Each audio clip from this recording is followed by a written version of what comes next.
Primera idea, mejor idea. Las vísceras, las tripas, la pasión que tiene ese primer pensamiento. Cuando estás enfrente de un lienzo, de un teclado, frente a un instrumento musical, sosteniendo algo que te va a ayudar a crear una obra. La primera idea para crear algo. Este concepto, como tal, lo escribió Allen Ginsberg, un poeta de la generación Beat, y él a lo que se refería era perderle este miedo a la escritura espontánea. Está donde te dejas ir y bajas todo en la hoja de papel, sea escribiendo a mano en una libreta, o sea en una máquina de escribir, o ahora en una computadora o en un celular, y cuya fortaleza es que viene de tus tripas, güey, viene de lo que quieres comunicar y transmitir en ese momento, sin reflexionarlo mucho, sin preocuparte sobre la estructura gramatical, sobre las armonías, sobre la técnica que vas a utilizar para pintar. Es simplemente dejarte ir a expresar lo que eres, lo que estás sintiendo en ese momento.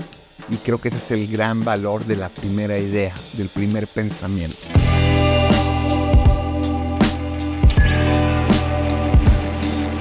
Y por supuesto que esto no invalida tus siguientes ideas o tus siguientes propuestas, pero sí creo que trabajar con la primera idea te puede llevar a descubrir cosas que ni siquiera tenías pensado o mapeado que podías crear. Y al referirme a la primera idea o el primer pensamiento, no me refiero a toda la ejecución o que decidas en ese momento en qué soporte lo quieres hacer. La primera idea creo que tiene que ver mucho más con el concepto. Y aunque esta primera idea muchas veces no es la más adecuada o por razones externas o por cosas técnicas no la puedas llevar a cabo, sí es bien interesante lo que te dice, lo que traes, porque es este impulso, es esta irracionalidad creativa.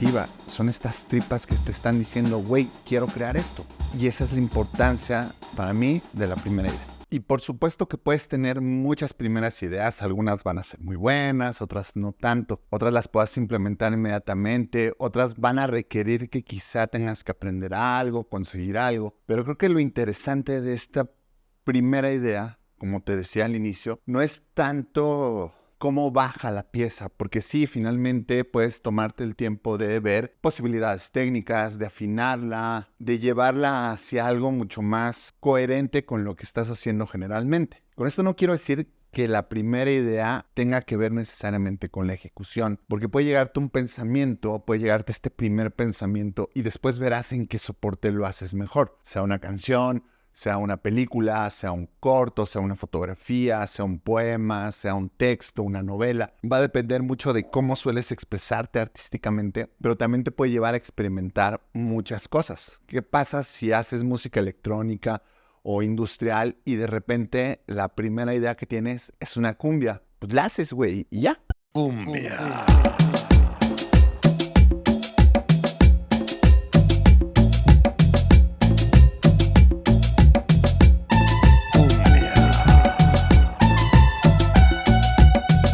No pasa nada.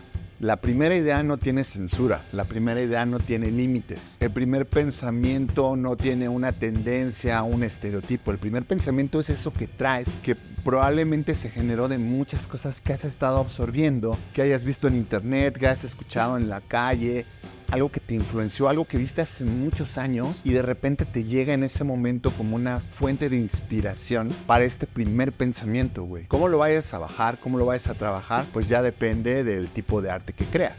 Muchas veces esta primera idea te pide que experimentes con otros formatos o con otras artes, pero por lo general pues vas a tratar de bajarlo en esa área donde te defiendes más y eso está con madre. Ahora, esta primera idea va a bajar tan cruda o tan procesada como tú te sientas más cómoda o cómodo. En mi caso soy muy fan de las cosas espontáneas, por eso me identifico tanto con estos artistas de la generación Beat, con Kerouac, Burroughs, Ginsberg, porque eran personas que hacían y creaban por impulso, por espontaneidad. De hecho, algo muy emblemático o icónico de la generación Beat es este momento en el que Jack Kerouac tiene este impulso de escribir On the Road y él pega las hojas de papel una tras otras como si fuera un rollo, lo pone en la máquina de escribir y se suelta escribiendo, ¿no? Días y días y días continuos. De hecho, la primera versión de On the Road parece que no tiene ni siquiera espacios o por lo menos párrafos definidos. Es él narrando la historia y por eso creo que se refleja en la prosa que tiene porque es muy movida, es muy frenética. On the Road es uno de mis libros favoritos, lo he leído varias veces a lo largo de la vida.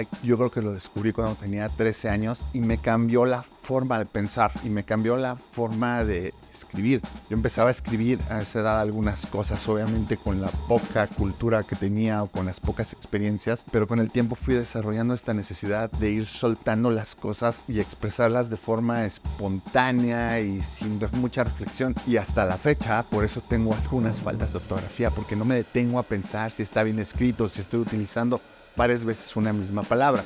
Y eso lo vas a ver mucho en este blog, lo puedes ver en la música que hago, en las cosas que escribo, en los contenidos que genero. Es muy espontáneo y de hecho pocas veces tengo guión.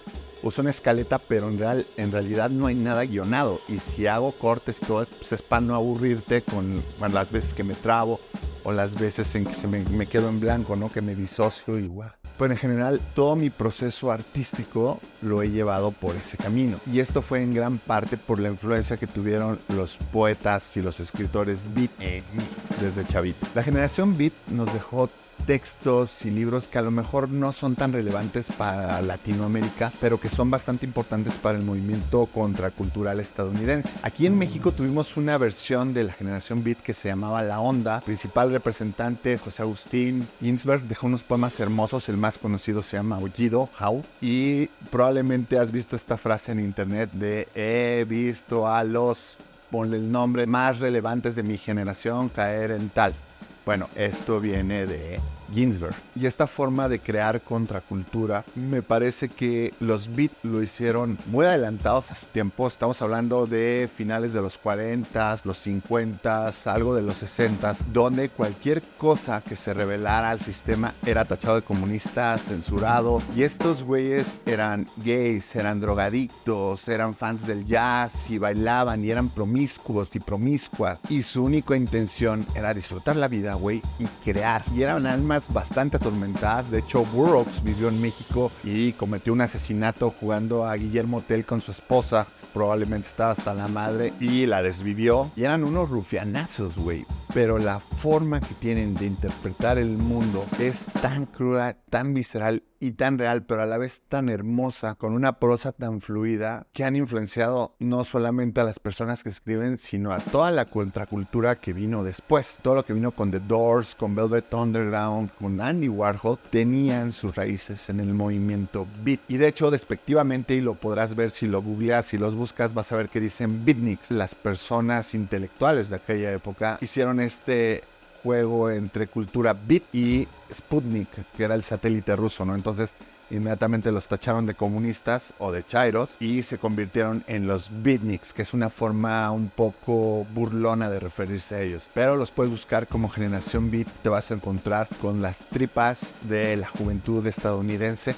Juventud y no tanto, porque tampoco eran chavitos, eran personas entre 20 y 40 años, y todas las experiencias que iban teniendo en el camino trata de eso, de un road trip cruzando Estados Unidos y todo lo que van, las aventuras que van viviendo Kerouac y Cassidy. Todos salen, de hecho, ellos son muy referenciales entre ellos. En sus textos aparece, en los textos de Ginsberg aparece Kerouac, y así van formando esta suerte de pandilla intelectual autorreferencial, y me parece que es una chingonería que todas las personas creativas de una u otra forma vivimos, no igual, pero que tuvimos nuestra bandita en la juventud, o que tienes tu bandita. Creo que muchas personas creativas vivimos eso, y es muy chingón porque tiene sus raíces, o comparte raíces más bien, con lo que hicieron estos güeyes de la generación beat.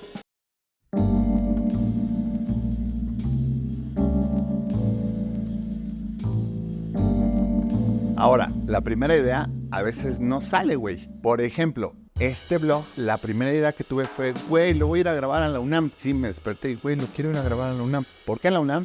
No sé, güey, pero se me ocurrió, voy a ir a grabarlo a la UNAM. Y fui, y efectivamente hacía mucho sol, el día estaba súper lindo. Hice unas tomas que me gustaron bastante, todo chingón. Y al llegar a casa me di cuenta que el micrófono que usé no funcionó. Es decir, soy de la chingadísima. Güey, lo voy a hacer en casa y voy a contar esta anécdota dentro del mismo blog. Entonces, en este caso fui hilando primeras ideas, pero a veces no resulta, güey. Y el punto de esto es que sí, esta primera idea es visceral, son las tripas, es lo que traes, es lo que tienes que expresar. Pero muchas veces ya al bajarla, pues hay cosas técnicas o hay algunas variables que no permiten que se desarrolle como la tenías en la cabeza. Y ante eso, pues puedes hacer dos cosas: esperarte a ejecutarla, tal y como la piensas, o dejarla en pausa, o tener una segunda idea y dejarla que fluya. Y alimentarla de primeras ideas, de primeros pensamientos, esto así, esto así.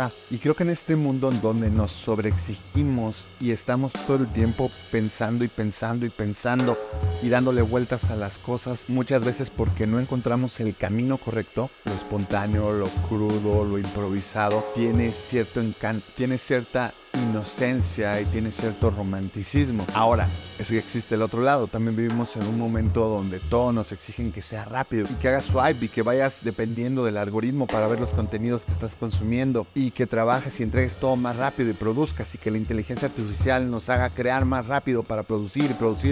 No se trata de eso. La primera idea, al contrario, la primera idea no tiene un fin comercial muchas de las veces, hablando solamente del proceso artístico. El primer pensamiento es esta expresión que muchas veces va en contra de lo que te han enseñado, en contra de lo que está de moda, en contra de lo que dicta el sistema. Muchas veces puede ser tu rebelión o puede ser tu suma a ese sistema. Como te decía hace rato, si es electrónica y de repente te aventas un corrido tumbado, pues sí te va a acercar mucho más al mainstream, pero güey, es lo que traes. Y probablemente si tienes esta formación de otro género, el corrido tumbado que hagas va a ser muy diferente a lo que hizo Natanael Cano o Peso Pluma. Va a ser un corrido tumbado con influencias de música electrónica y de todo lo que traes detrás, de todo lo que escuchaste antes de tener ese primer pensamiento. Y eso va a estar cabrón, güey, va a estar chingón. En fin, lo que te quiero compartir es que hay que darle un valor a esta primera idea, hay que darle una oportunidad, güey, a este primer pensamiento que tienes. Y si le vas a dar una vuelta, que sea más en los aspectos técnicos o en la forma en que lo vas a bajar y no en el pensamiento en sí, porque el valor de esa idea es lo que traes adentro, lo que quieres expresar en ese momento, lo que estás sintiendo, güey, lo más crudo y lo más puro de ti. Ya después ves cómo lo bajas, güey, después ves si lo ligas con alguna serie que hayas estado creando, con algunos motivos artísticos en los que haya estado influenciado tu obra anterior. Eso es lo de menos, güey, tú bájalo y disfrútalo, pero hazlo crudamente, güey, y no estés tan preocupado del error, de si te equivocas, si va a funcionar o no. Bájalo. Hazlo, créalo, desarróllalo, agarra esta primera idea y llévala al límite. Ella misma te va a tomar de la mano y pues a ver a dónde te deja, güey. Te va a dejar probablemente con una experiencia muy satisfactoria de haber creado lo que sentías, pero también te puede revelar muchas cosas que a lo mejor no estabas tomando en consideración en las piezas anteriores, que habías sobrepensado y que habías tratado de encajar en un molde o que habías hecho por encargo o porque finalmente es tu trabajo y consideras que tienes que estar haciendo estas piezas, que a todos nos pasa también. Y pues eso por hoy. Otra vez se me enfrió mi café, así que nos vemos después.